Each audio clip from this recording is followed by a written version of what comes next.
myself, Razi, as well as Han. And we are all from 3 different backgrounds.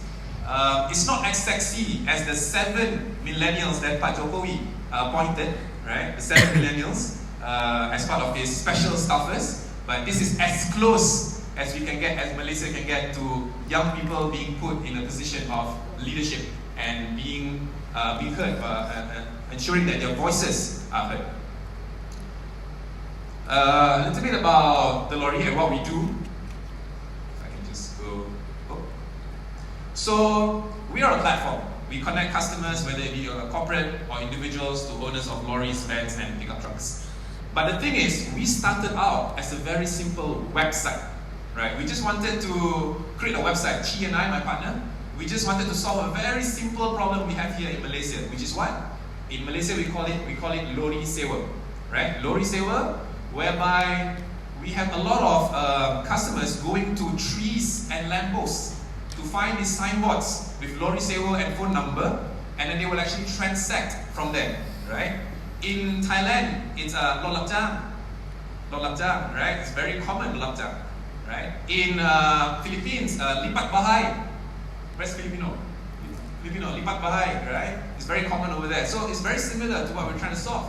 We're trying to solve a very offline experience and make it online experience. And at that time, Chi and I, we just wanted to, the extent of our vision is very simple. We just wanted to create a website, make some money, and then that's it, right? We never really thought about creating ecosystems and stuff like that. We just wanted to create a website. But as time went by, right, we realized that what we're trying to create here is very important. All right, it's not just a business; it's a full-on ecosystem.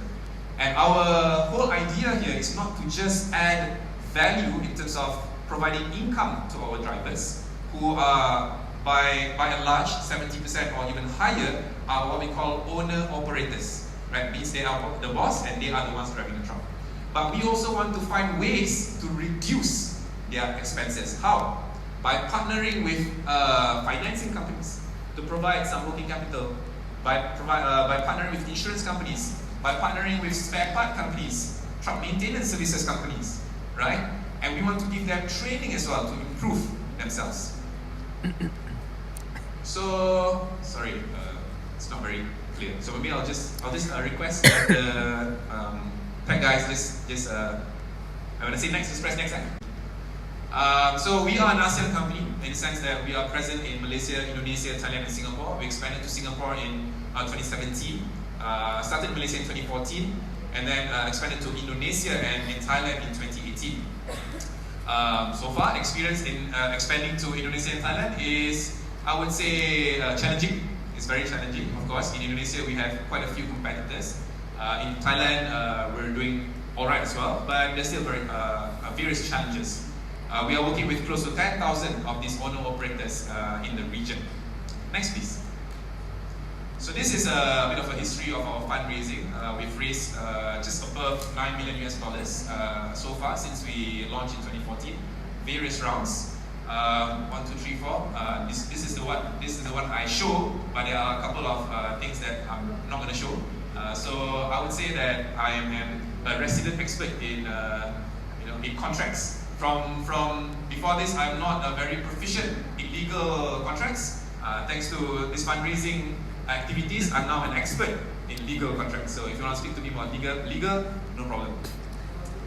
Next. So a bit of our clientele, what we do.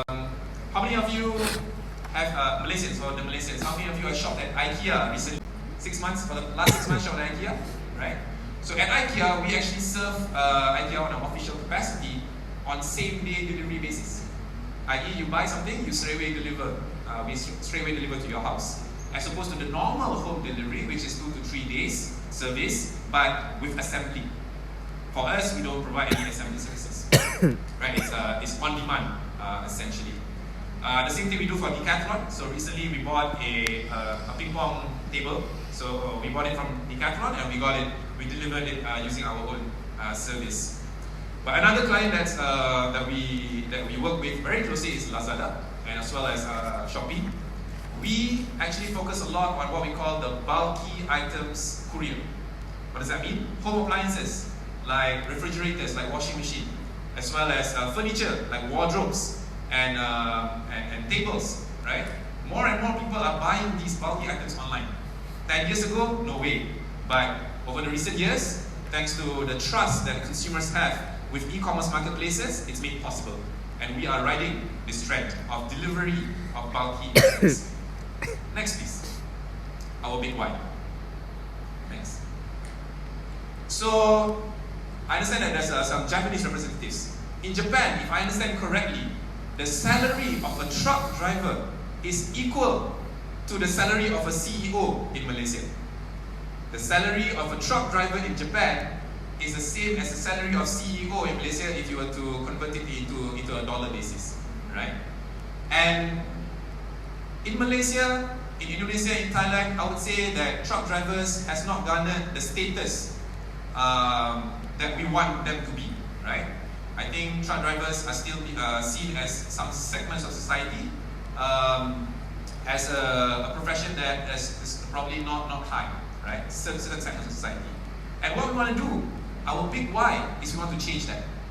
It's idealistic, it's naive probably to change customers or people's behavior, but I think we can do it through slowly, right? And how do we do it, right? How do we do it? We want to not just add value in terms of improving their income. We want to, like I said earlier, decrease their expenses, but we also want to improve their professionalism, right? We want to give them training, soft skills and hard skills training, so that when they join our platform, they'll be the best at what they do in the platform, and later on they can go on and become big businesses themselves, right? And more often than not, these driver partners that we work with, they are not capable in doing, say, sales. They are not capable in doing digital marketing. They are not capable in doing customer service. And we are the ones that actually help them to do all this, and all they need to focus on is just grow their business. It's just do the job very, very well. And this, is our big why, right? Why we exist. And this is something that I would say it has developed over the years. As I told you earlier, when Chi and I started this business, we just thought about starting a website. We did not think about impacting anyone. But after talking to some people, after being in the industry for quite a while, we realized there's a huge problem when it comes to the lorry and truck driver profession in Southeast Asia and ASEAN countries. Next. Just want to give you a showcase our drivers. So this is Mr. Sabri. He's been with us for the last 4 years, right? He saw our story in a local Malay daily, and he immediately contacted us and said, hey, I want to join and be part of the lorry. He was doing some work with some conglomerate, and it failed miserably. He lost a lot of money, and one of his, one of the things that he wanted to do at that time was, start a lorry transportation company. And he reached out to us, and thanks to within a short period of a few months, from one truck, and I still remember the plate number of that truck is ACU, right? He was able to buy at least 2 or 3 more within a space of 1 year, and we have created so much impact to Mr. Sabri until now. And until now we have a very good relationship, right? He came to our office about 2 days ago just to chit chat. Next, this is Pak Dudung and Pak Riyad in Indonesia, right? In this particular interview, he told everyone how he has friends who go to office with tie, with shirt, with slacks, right? And they are earning a certain amount, but they wear t-shirts, they wear trousers or jeans to work, and they can earn double that, right? They can earn double the salary that their friends get. So these two gentlemen has been with us for the last 1 year, and they've received quite a bit of impact from us. And next, the last story I want to share with you is in Singapore. Mr. Ali, he too has received quite a bit of benefit from us in terms of how we help him reduce the negotiation, right, between him and the customers. And that is the culture, before we existed, you have to negotiate with the customer, right? You have to haggle in order to make more money, right? And with us, you no longer have to. Next. So, a little bit about the ASEAN story. And I think YB Steven, as well as Rezwan earlier, I think touched a little bit on this, but I just want to reiterate. Next. So, I think all of you probably understand that ASEAN, as a collection of countries, we are probably growing faster, right, than the world average, as well as the advanced economies and other developing economies. Also, as Rezwan mentioned earlier, we are poised to be the 5th largest economy in the world by GDP by 2022. Right? I think this is something exciting that people are sharing about, and obviously, probably the engine of growth of that is Indonesia, Vietnam, and Philippines and Thailand. Malaysia is probably a small component of that. Next. This is the Google Temasek report that was recently shared, and of course, the internet economy or the digital economy is poised to grow at 3 times in the next few years. So in 2025, the ride-hailing, online media, online travel, e-commerce is expected to grow to $214 billion by 2025. It's all sexy stuff, fantastic stuff, and we're living it, right? However, some key challenges persist, and I want to share with you some challenges and how I think we could solve it. Next, please. First of all, I think we have to admit that although we tout ASEAN, but at the end of the day, we're a collection of 10 different countries. 10 different countries, 10 different regulatory environment, 10 different cultures, 10 different languages, 9 different languages, in 8 different languages, we have some common languages here and there. However, it's very different countries, right? As opposed to economic blocs such as the EU, European Union, as opposed to, say, China, right? Where there's regulatory coherence between the member nations, right? So I just want to give you an example. Like for me to incorporate a company in Indonesia, it took me 1 month. PMA takes me 1 month, almost more than that probably, right? Persoalan modal asing. And in Thailand also it took me quite a while for BOI company, Board of Investment company. It took me a while to get that particular status, to get that particular certificate. In Singapore, best 1 hour. Any Singaporeans say? Wow, fantastic! 1 hour, I love it. Love it, right? So I'm just saying that can we make it simpler? Can we make company incorporation simpler, right? As radical as can we do something like I incorporate in Malaysia and I can use the same entity in Thailand? Okay, obviously we need to come up with some frameworks on how to pay taxes, but can I set up a company once and I can do business in all the different ASEAN countries multiple times, right? That could be something that we can look at in order to really fully realize the potential of ASEAN. To fully realize the potential of ASEAN. Same thing for talent, right? The talent mobility between the countries, visa, immigration. I just have a story to share with you. I go to Jakarta quite a bit, right? And my passport is filled with Jakarta Soekarno-Hatta stamps.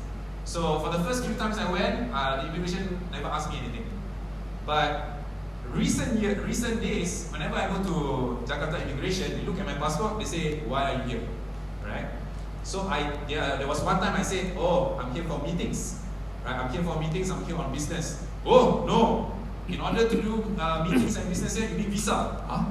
Visa? I didn't know." So then he gave me a warning. Please have a visa before you enter Indonesia next time. From that moment onwards, I never ever tell the immigration that I go there on business. I will always say libur. Whether it's true or not, I don't care. I'm just going to say libur, which is holiday, right? In Bahasa Indonesia. And the funny story is, when I went to Bali, same question. Bali. They asked me, "Pak, are you on business?" "No, I'm not on business. I'm going to Bali for a holiday." "With who?" "Yeah, my teman here." Right? They don't believe me for some reason. I don't know. My face looks very businessy, maybe. Anyways, if I understand correctly, there's also an ASEAN business pass, so I'm trying to apply for that, right? ASEAN business pass. So that allows some free movement. So maybe they have solved for that to a certain extent. Next, please. So ASEAN countries, I would say, okay, let's look at Malaysia. Malaysia, we have 70 odd percent of our labor force that is within the low skill or semi-skill segment. Right? Only 20 odd percent is high skill. Right? And I think bar Singapore, right, it's probably the same across Thailand and Indonesia. And we need to do something to move up this value chain. We need to do something radical to move up the value chain. And in order to ensure the competitiveness of ASEAN as a whole, and for us to leapfrog perhaps Germany and other developed countries. And lastly, next, ASEAN identity. In the recent years, we have seen, the likes of Brexit. We have seen the likes of Trump's America, rising nationalism, right? Nationalism. So, are we visually? Finish? No, wait. Still got time, right? Okay, I'll go very fast. So, do we really identify ourselves as ASEAN? Do we really identify ourselves as ASEAN? And how do we achieve it when there's rising nationalism, rising populism within the countries of its member nation? So this is some core challenges from an entrepreneur point of view, so to speak. Next. Second observation that we have is Malaysian startups. By default, they are thinking, whenever they want to run a business, they always think about expanding regionally. Expanding regionally is already inside their head. It's already inculcated, right? And these are some of companies that are already in more than one countries, right? And it's a trend that we see that's going to happen, in the next few years, right? In the next decade probably, because the Malaysian opportunity is rather small, as opposed to say the Vietnam opportunity, Philippines opportunity, Thailand and Indonesia, right? With a bigger population, bigger market size, and this will be Malaysia's default mode, so to speak. Next is on ecosystem. I strongly believe that a strong ecosystem is absolutely necessary in order to further boost entrepreneurship in the country, and especially digital entrepreneurship. And I'm talking about it starts all the way from education, right? It starts from education in terms of giving our kids the right skills. And then when it goes on to accelerator programs, incubation programs, it goes on to venture capital, it goes on to private equity, it goes on to stock exchange, and it all needs to be supported by government agencies. It needs to be supported by perhaps financial institutions, corporations, media. Thank you, media. Right? All of this is very critical components in order for us to be strong in the digital entrepreneurship. And a radical idea that I have: why not we create the ASEAN version of all of this? Right? Can we have an ASEAN accelerator? Right? Can we have an ASEAN grant? Right? Any member of the ASEAN member countries can apply for an ASEAN grant, right? Of which the fund could be pooled within the member nations, right? Look at ASEAN tech education, right? ASEAN incubators. I think if we do this, we can leapfrog the other economic blocks faster and faster. Next, my last point is Google Temasek pointed out how talent is one of the things that is lacking at the moment, right, in terms of Southeast Asia or ASEAN.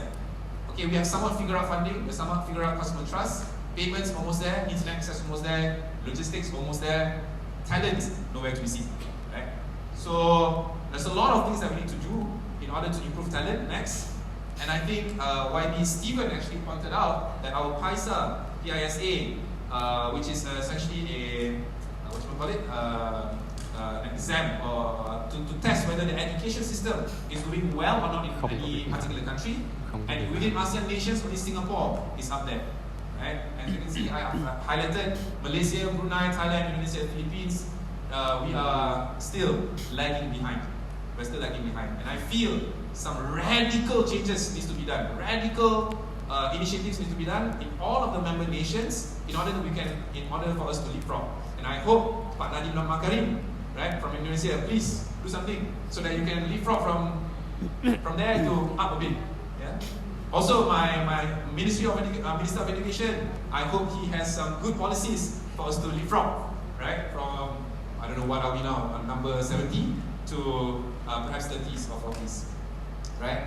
And my last point, if I could share, that I feel as a stopgap measure for those who are, for those high school leavers, I believe coding bootcamps such as Lambda School at Holberton can actually solve for this tech talent gap.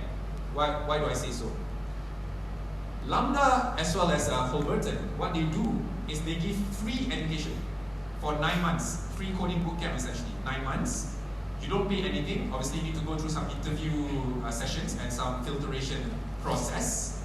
But after you graduate, if you get a job that's above $4,000 a month, then only you pay back. If you get a salary at anywhere, $4,000 a month, then only you pay back the education provider. I believe models such as this is absolutely important for us to train developers, data scientists, UI UX designers, and maths, right? And the education provider, i.e. Lambda or Holberton, they are motivated to ensure that they give the best possible education, best possible syllabus, so that the students can get this $4,000 a month salary. And I really hope that we can actually replicate some of these models in Malaysia, in Indonesia, in Thailand, so that we can uplift our, we can actually shorten or we can, bridge the talent gap that we have at the moment, and that we don't have to hire from India, we don't have to hire from other countries, right? We can just keep it within ASEAN. And I think with that, I will end my conversation for today. If any questions that you have, please ask me later. Thank you so much.